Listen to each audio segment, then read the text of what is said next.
Waliwo n'ab'ebyokulondesa mu Nansana amaaso ag'abamyuse bwe bakwatiddwa lubona n'obululu obutiikinge nga bw'omu ku beegwanyiza ekifo ky'obwammeeya w'eggombolola y'e Nansana.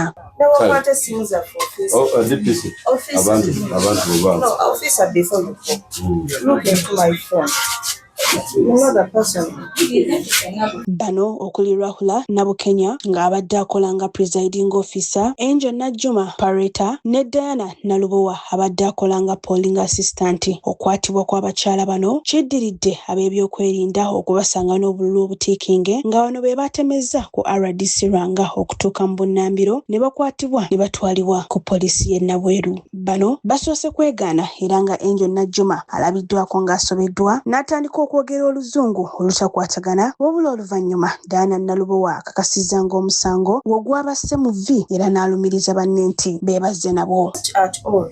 What about those ballot papers which are critiqued in favor of? I don't know them. I don't know where this girl got them. Who? Because this one. Yes. So who gave you these ones? They are the ones who gave them to me. Who in particular?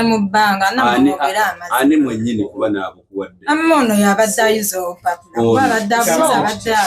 Wano RDC Rwanga yatulaze ebizibiti eby'obululu nga butwalibwa ku poliisi n'ategeeza nga bwe baludde nga babatambulira okusobola okubakwata nga babbira Joseph Matuva obululu era nga bano abakwatiddwa wakubaggalira mu mbuga z'amateeka. Ensera bwe bafunye tubakwata ku polling station y'emu eri awo kuzimbena n'obululu naye nga tusuubira bakikoze mu polling station ez'enjawulo.